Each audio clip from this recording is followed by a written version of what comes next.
ओम शांति। 21 जून 2025। आज की मुरली। मीठे बच्चे, तुम्हें स्मृति आई कि हमने 84 जन्मों का चक्र पूरा किया। अब जाते हैं अपने घर शांति धाम। घर जाने में बाकी थोड़ा समय है। प्रश्न: जिन बच्चों को घर चलने की स्मृति रहती है उनकी निशानी क्या होगी? उत्तर: वह इस पुरानी दुनिया को देखते हुए भी नहीं देखेंगे। उन्हें बेहद का वैराग्य होगा। धंधेधोरी में रहते भी हल्के रहेंगे। इधर उधर झरमुई झगमुई की बातों में अपना समय बर्बाद नहीं करेंगे। अपने को इस दुनिया में मेहमान समझेंगे। ओम शांति। सिर्फ तुम संगमयुगी ब्राह्मण बच्चे ही जानते हो कि हम थोड़े समय के लिए इस पुरानी दुनिया के मेहमान हैं। तुम्हारा सच्चा घर है शांति धाम। उनको ही मनुष्य बहुत याद करते हैं। मन को शांति मिले, परंतु मन क्या है, शांति क्या है, हमको मिलेगी कहाँ से? कुछ भी समझते नहीं हैं। तुम जानते हो, अभी अपने घर जाने के लिए बाकी थोड़ा समय है। सारी दुनिया के मनुष्य मात्र नंबरवार वहाँ जाएंगे। वह है शांति धाम और यह है दुख धाम। यह याद करना तो सहज है ना। कोई भी बूढ़े हो व जवान हो, यह तो याद कर सकते हो ना। इनमें सारे सृष्टि का ज्ञान आ जाता है। सारी डिटेल बुद्धि में आ जाती है। अभी तुम संगम युग पर बैठे हो, ये बुद्धि में रहता है। हम जा रहे हैं शांति धाम ड्रामा प्लान अनुसार। यह बुद्धि में रहने से तुमको खुशी होगी, स्मृति रहेगी। हमको अपने 84 जन्मों की स्मृति आई है। वह भक्ति मार्ग अलग है, यह है ज्ञान मार्ग की बातें। बाप समझा रहे हैं। मीठे बच्चों, अब अपना घर याद आता है। कितना सुनते रहते हो, इतनी ढेर बातें सुनते हो। एक यही है कि अभी हम शांति धाम जाएंगे, फिर सुख धाम आएंगे। बाप आया ही है पावन दुनिया में ले जाने के लिए। सुख धाम में भी आत्माएं सुख और शांति में रहती हैं। शांति धाम में सिर्फ शांति है। यहाँ तो बहुत हंगामा है ना। यहाँ मधुबन से तुम जाएंगे अपने घर में तो बुद्धि झरमुई झगमुई अपने धंधे आदि तरफ चली जाएगी। यहाँ तो वह झंझट नहीं रहती। तुम जानते हो, हम आत्माएं हैं ही शांति धाम के निवासी। यहाँ हम पाठधारी बने हैं और कोई को यह पता नहीं कि हम पाठधारी कैसे हैं। तुम बच्चों को ही बाप आकर पढ़ाते हैं। कोटों में कोई पढ़ते हैं, सब तो नहीं पढ़ेंगे। तुम अभी कितने समझदार बनते हो। पहले बेसमझ थे, अभी तो देखो लड़ाई झगड़ा आदि कितना है। इनको क्या कहेंगे? हम आपस में भाई भाई हैं, वो भूल गए हैं। भाई भाई कभी खून करते हैं क्या? हाँ, खून करते भी हैं तो सिर्फ मिल्कियत के लिए। अभी तुम जानते हो, हम सब एक बाप के बच्चे भाई भाई हैं। तुम प्रैक्टिकल में समझते हो। हम आत्माओं को बाबा आकर पढ़ाते हैं। 5000 वर्ष पहले मुआफिक हमको पढ़ाते हैं, क्योंकि वह ज्ञान का सागर है। इस पढ़ाई को और कोई भी नहीं जानते। ये भी तुम बच्चे जानते हो, बाप ही स्वर्ग का रचयिता है। सृष्टि को रचने वाला नहीं कहेंगे। सृष्टि तो अनादि है ही। स्वर्ग को रचने वाला कहेंगे। वहाँ और कोई खंड नहीं था, यहाँ तो बहुत खंड हैं। कोई समय था जबकि एक ही धर्म था, एक ही खंड था, पीछे फिर वैरायटी धर्म आए हैं। अभी बुद्धि में बैठता है कि वैरायटी धर्म कैसे आते हैं। पहला आदि सनातन देवी देवता धर्म है। सनातन धर्म भी यहाँ रखाते हैं, परंतु अर्थ तो कुछ समझते नहीं।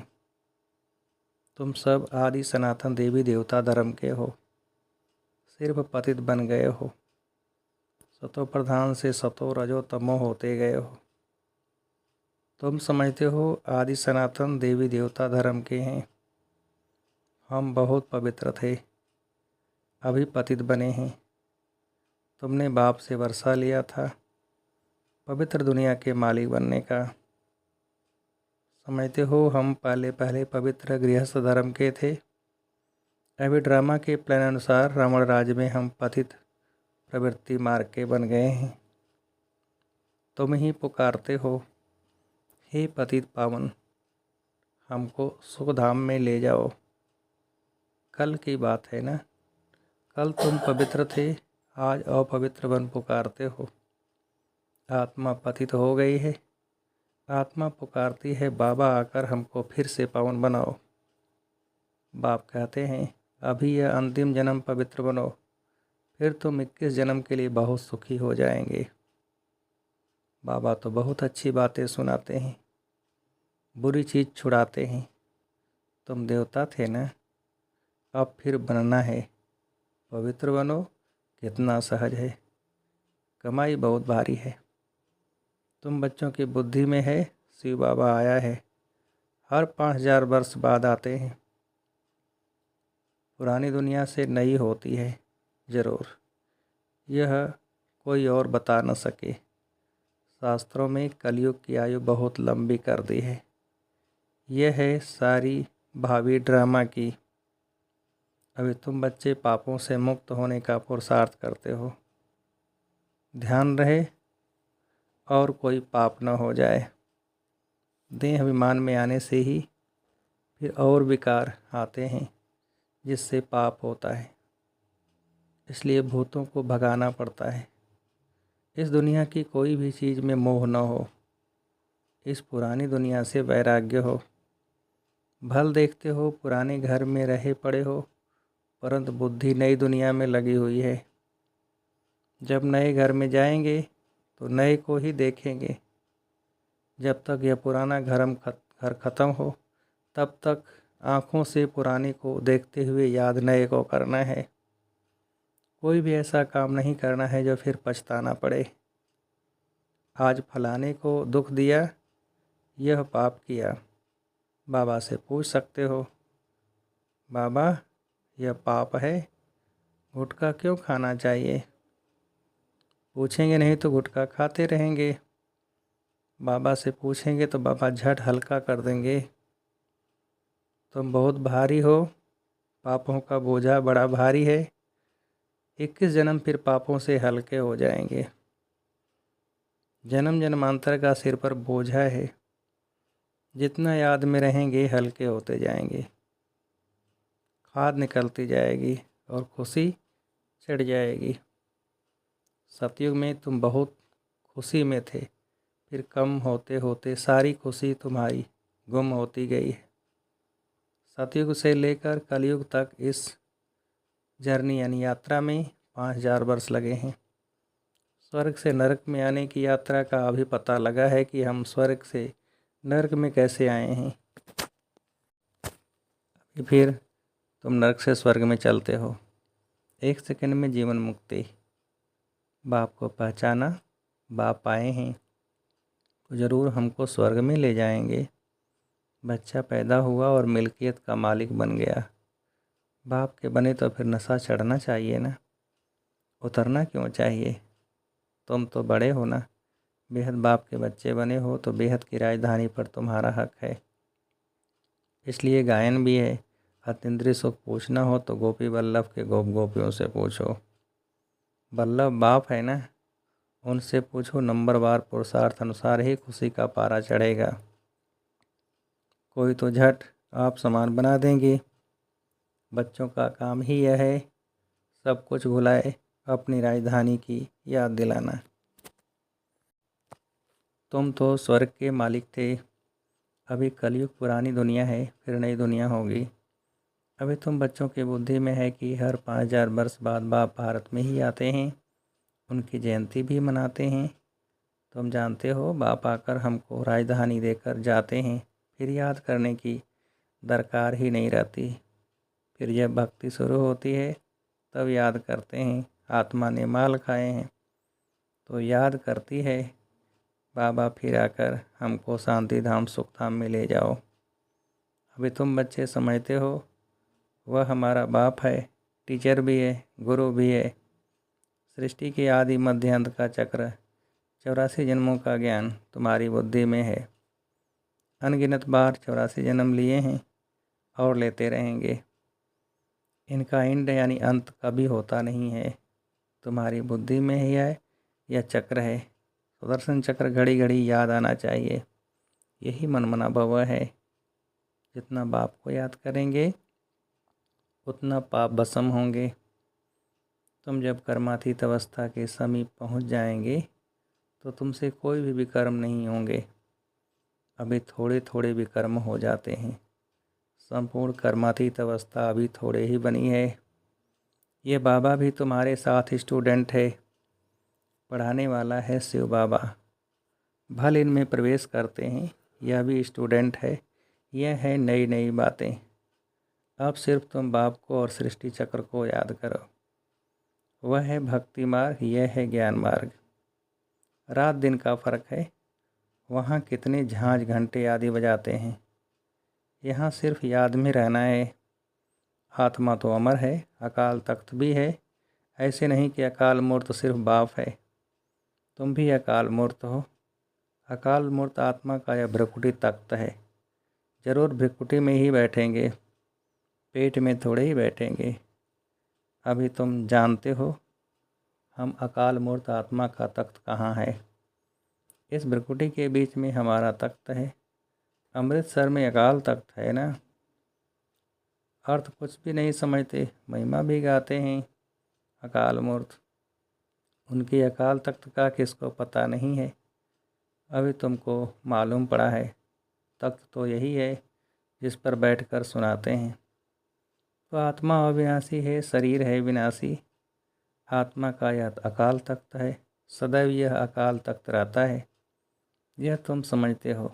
उन्होंने फिर वह तख्त बनाकर नाम रख दिया है। वास्तव में अकाल आत्मा तो यहाँ बैठी है। तुम बच्चों की बुद्धि में अर्थ है एको ओंकार। इनका अर्थ तुम समझते हो। मनुष्य मंदिरों में जाकर कहते हैं अचतम केशवम, अर्थ कुछ नहीं। ऐसे स्तुति करते रहते हैं अचतम केशवम राम नारायणम। अब राम कहाँ, नारायण कहाँ। बाप कहते हैं वह सब है भक्ति मार्ग। ज्ञान तो बड़ा सिंपल है। कोई और बात पूछने के पहले बाप और वर्षे को याद करना है। वह मेहनत कोई से होती नहीं है, भूल जाते हैं। एक नाटक भी है, माया ऐसे करती, भगवान ऐसे करते हैं। तुम बाप को याद करते हो। माया तुमको और तूफान में ले आती है। माया का फरमान है रुस्तम से रुस्तम होकर लड़ो। तुम सब लड़ाई के मैदान में हो। जानते हो इनमें किस किस प्रकार के योद्धे हैं। कोई तो बहुत कमज़ोर हैं, कोई मध्यम कमज़ोर हैं, कोई तो फिर तीखे हैं। सभी माया से युद्ध करने वाले हैं। गुप्त ही गुप्त अंडरग्राउंड। वे भी अंडरग्राउंड बॉम्ब्स की ट्रायल करते हैं। यह भी तुम बच्चे जानते हो अपनी मौत के लिए सब कुछ कर रहे हैं। तुम बिल्कुल शांति में बैठे हो। उनका है साइंस बल। कुदरती आपदाएं भी बहुत हैं, उनमें तो कोई का बस चल न सके। अभी झूठी बरसात के लिए भी कोशिश करते हैं। झूठी बरसात पड़े तो फिर अनाज जास्ती हो। तुम बच्चे तो जानते हो कितनी भी बरसात पड़े फिर भी नेचुरल कैलेमिटी ज़रूर होनी है। मूसलधार बरसात पड़ेगी फिर क्या कर सकेंगे। इनको कहा जाता है नेचुरल कैलेमिटीज। सतयुग में यह होती नहीं, यहाँ होती है जो फिर विनाश में मदद करती है।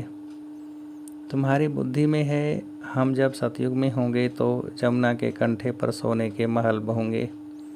हम बहुत थोड़े वहाँ के रहने वाले होंगे। कल्प कल्प ऐसे होता रहता है। पहले थोड़े होते हैं, फिर झाड़ बढ़ता है। वहाँ कोई भी गंदगी की चीज़ होती ही नहीं। यहाँ तो देखो चिड़िया भी गंद करती रहती है, वहाँ गंदगी की बात नहीं। उनको कहा ही जाता है हेवन। अभी तुम समझते हो हम या देवता बनते हैं तो अंदर में कितनी खुशी होनी चाहिए।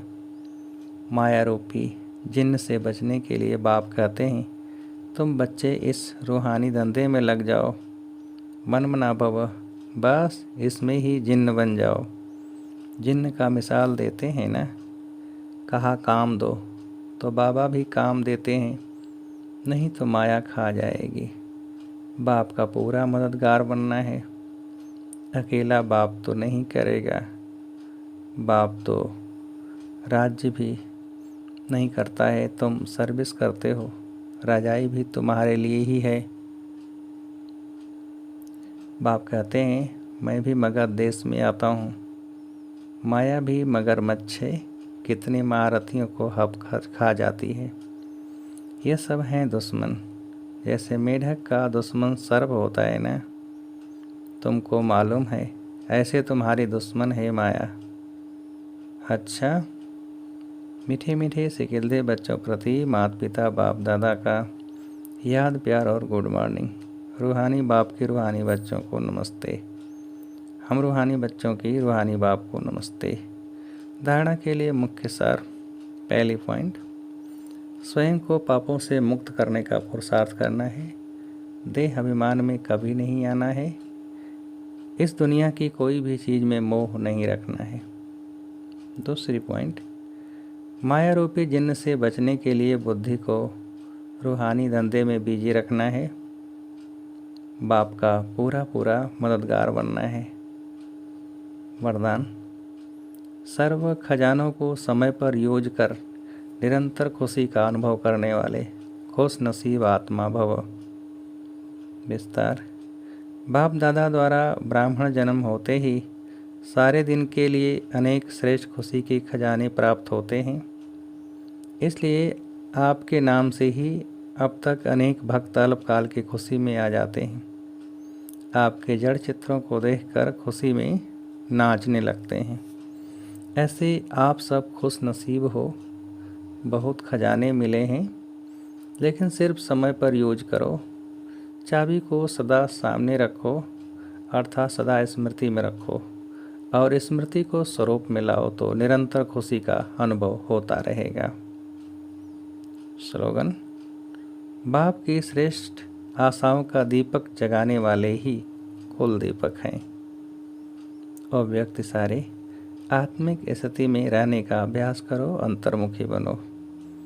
आत्मिक स्थिति में रह बाहर मुक्ता को छोड़ दो तो मेहनत से छूट जाएंगे और अनुभवों के सागर में समा जाएंगे। एक दो अनुभव नहीं अथाह हैं। एक दो अनुभव करके अनुभव के तालाब में नहीं नहाओ। सागर के बच्चे अनुभवों के सागर में समा जाओ।